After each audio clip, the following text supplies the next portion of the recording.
You know, this is the equivalent of less than a gigabyte.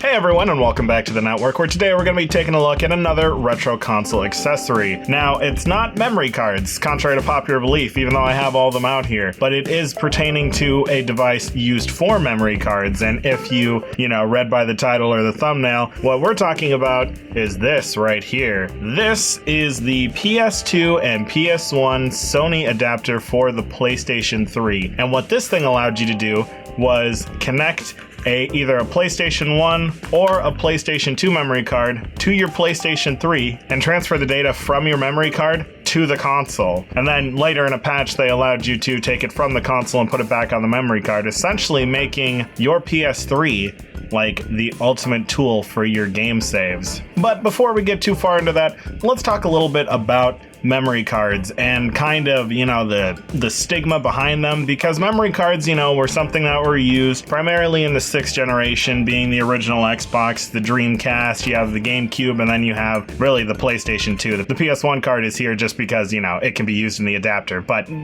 these consoles didn't have onboard storage except for, the original Xbox, which kind of made this thing obsolete. So the only way that you could really save your games is via one of these memory cards, and these things had like barely any space. This one has 8 megabytes, which is like one 1080p JPEG now.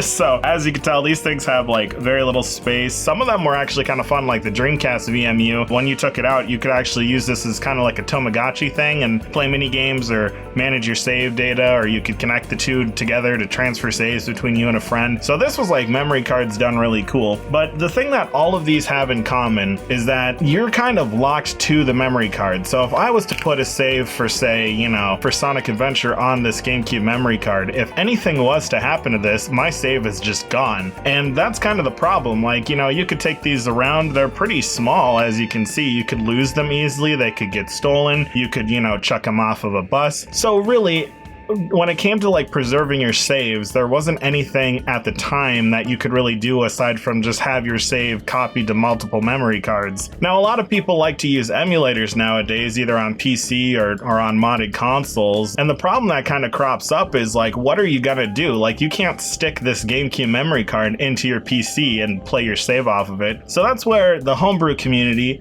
has kind of taken it upon themselves to make a lot of alternatives for you to back up your game, like your game saves.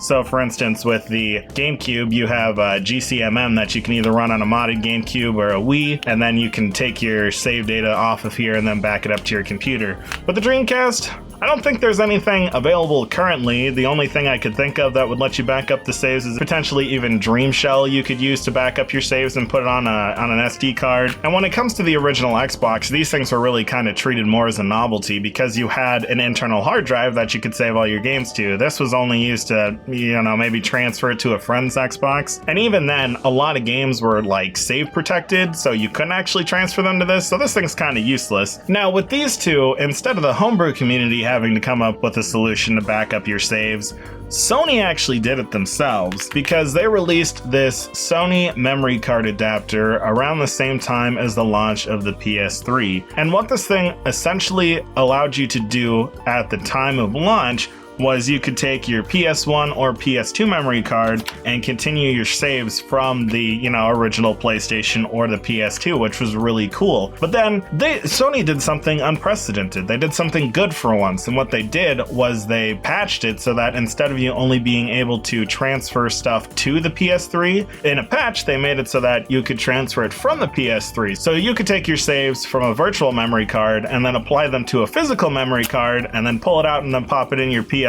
or 2 and then just continue playing from there, which is awesome. And because of that, what this thing also allows you to do is, if you saw our video on making a free McBoot memory card and all the hoops you had to go through with that, with burning DVDs and such, you could actually just use one of these and a PS3, load the files on the PS3, plug in a PS2 memory card, and transfer them over. Lickety split, super easy. So with that being said, let's go ahead and plug this thing into our PS3 and take a look at the user interface and how this thing kind of works. Alright, so we have the red PS3 all hooked up that we got from a haul off of Facebook Marketplace, and we covered that in a previous video, so be sure to check that out if you haven't already. And I have my red PS3 controller to match the console, but in order to hook this thing up, what you'll need to do is connect it to your console using the same type of USB cable that you use to charge the controller, so it's pretty convenient. So we'll go ahead and we'll plug that in here. And now, if you have ever created a virtual memory card or did anything with the PS1 Classics or the PS2 Classics that require virtual memory cards, you'll know that you can access them from up here in the memory card utility under the game tab of the XMB. So you'll just go into there, and then we have a couple I guess virtual memory cards set up. I didn't actually know there were any on this console, but yeah, there they are. And so then what you'll do is you'll take your real memory card, which I have this PlayStation 2 memory card. You'll plug it in there, and we should see it pop up on our memory card utility, which we do, and we'll see it's a PS2 memory card. It's got about 3-4 megabytes of space left on it. We can go ahead and we'll go into it. Then you can see all the save data that I have on my memory card. They even animate the icons, which is pretty cool. And so if I wanted to, transfer a save from my memory card, all I have to do is say, let's take World at War Final Front. We'll click triangle to pull up the options, click copy, and then I can copy it to, let's copy it to the S memory card. And then it'll go ahead and do its thing. And then once it's done, it'll be on my virtual memory card. So if I pop, Call of Duty World at War Final Fronts in here, then I can continue from the save from my actual memory card. Of course, I don't think that was ever with the PS2 Classic, so I don't think I can do that. You could probably only do that if you had the launch model PS3 that was backwards compatible with all the PS2 discs. But yeah, if we go down here into our S thing, you can see there's World at War Final Fronts. Now let's see, is there any other save on here?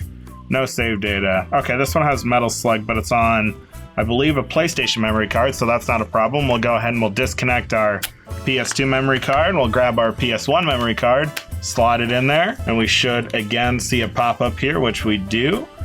Is there anything on this memory card? Oh, there's a whole bunch of stuff. Oh, there's Chrono Trigger, Chrono Cross. Wow, that's neat. I didn't even know that was on here. I bought this, I think, from a secondhand game store. So, but anyway, we'll go down into number 2, which has our Metal Slug X thing. We'll go ahead and press triangle for options, click copy, and then I can navigate up here to the memory card PlayStation, hit enter, and then it's going to copy this save that was made on this PS3 to my PS1 memory card. And if I go and hook this up to my PS1, I'll be able to play, with the Metal Slug X saves.